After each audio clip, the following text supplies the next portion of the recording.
हिमालय क्षेत्र की बर्बादी से नेताओं को नहीं कोई सरोकार। देश के राजनीतिक दल देश के लोगों के लिए कितने गैर जिम्मेदार हैं। इसका अंदाजा इस बात से लगाया जा सकता है कि हिमालय क्षेत्र में शोध पर आधारित दो महत्वपूर्ण पर्यावरणीय जानकारी के बारे में किसी ने चिंता तक जाहिर नहीं की। इन रिपोर्टों में सर्दी के मौसम में हिमालय क्षेत्र जंगलों में लगने वाली आग के कारण और भूस्खलन के नए केंद्रों की जानकारी दी गई है।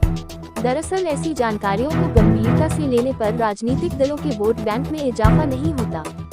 यही वजह है अत्यंत संवेदनशील और आम जन जीवन को प्रभावित करने वाले पर्यावरण जैसे मुद्दे राजनीतिक दलों के घोषणा पत्रों में जगह नहीं पाते हैं। फॉरेस्ट सर्वे ऑफ इंडिया के आंकड़े बताते हैं कि इस बार सर्दियों का मौसम शुरू होने के बाद 1 नवंबर से अब तक उत्तराखंड में देश में सबसे अधिक 1756 फायर अलर्ट दर्ज किए गए हैं।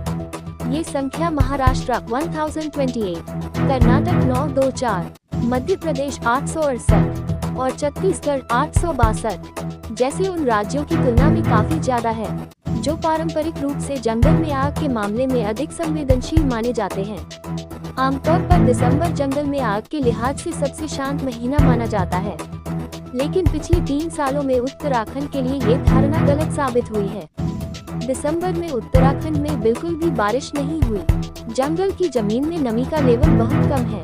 उत्तराखंड की तरह हिमाचल में भी पिछले साल अक्टूबर के पहले सप्ताह से कोई बारिश नहीं हुई थी। इसी तरह कुल्लू, मंडी, शिमला और चंबा जैसे प्रमुख सेब उत्पादक इलाकों में भी बर्फबारी लगभग न के बराबर हुई है। इस वजह से जंगलों में आग की घटनाएं बढ़ी हैं। इस पूरे परिदृश्य को अब पर्यावरण प्रदूषण से जोड़कर देखा जा रहा है।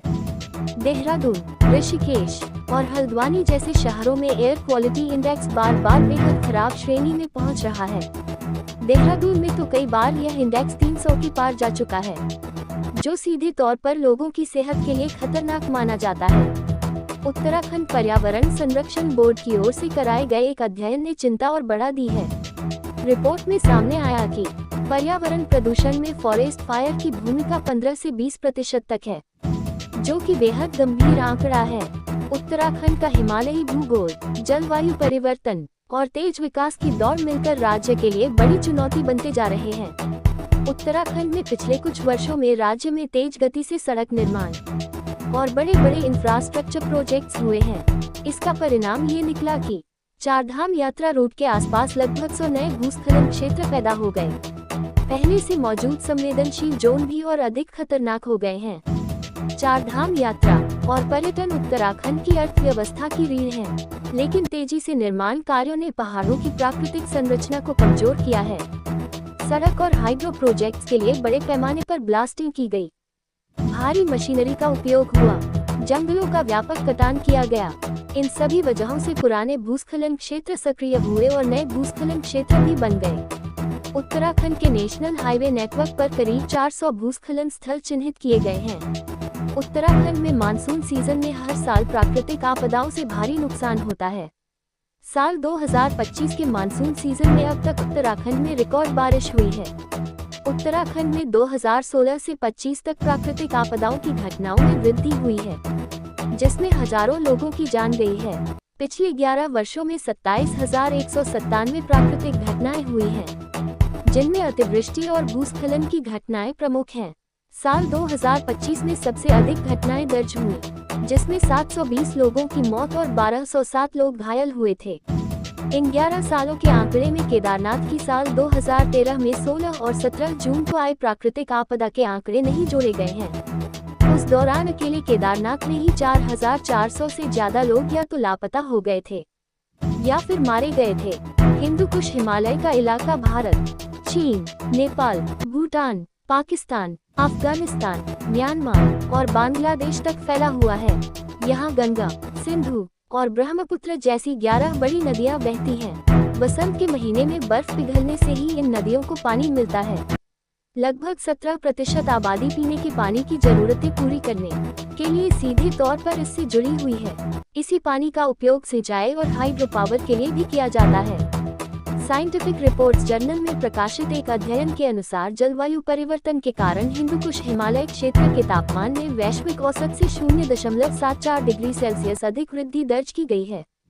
साथ ही साल 2003 से 2020 तक हिमालय के अधिकांश हिस्सों में बर्फ से घिरे इलाकों में गिरावट देखी गई। पहले यहाँ औसतन 102 दिनों तक बर्फ रहती थी, अब हर 10 साल में 5 दिन कम हो रहे हैं। भारत के मौसम विभाग के मुताबिक पश्चिमी विक्षोभों के कमजोर होने से पिछले साल दिसंबर में उत्तराखंड के सभी 13 जिलों में न के बराबर बर्फ गिरी।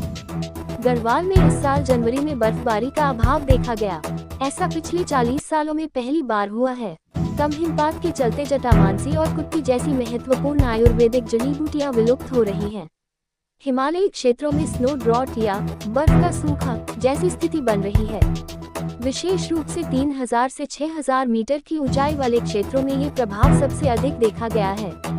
हिमाचल प्रदेश में बेलगाम विकास से पर्यावरण को हो रहे नुकसान पर सुप्रीम कोर्ट चिंता जता चुका है। कोर्ट ने चेतावनी देते हुए कहा है कि अगर ऐसा ही चलता रहा तो हिमाचल एक दिन नक्शे से गायब हो जाएगा। कोर्ट ने मामले पर स्वतः संज्ञान लेते हुए राज्य सरकार से जवाब तलब किया। कोर्ट ने कहा कि हिमाचल में भूस्खलन, बाढ़ और भूकंप जैसी आपदाएं मानव निर्मित हैं। बिना वैज्ञानिक अध्ययन के 4 लेन रोड बन रहे हैं और हाइड्रो पावर प्रोजेक्ट लग रहे हैं। उनके लिए पेड़ काटे जा रहे हैं, पहाड़ों को बारूद से उड़ाया जा रहा है। सिर्फ राजस्व कमाना सब कुछ नहीं, पर्यावरण के विनाश की कीमत पर ऐसी कमाई हिमाचल के अस्तित्व को ही खत्म कर देगी।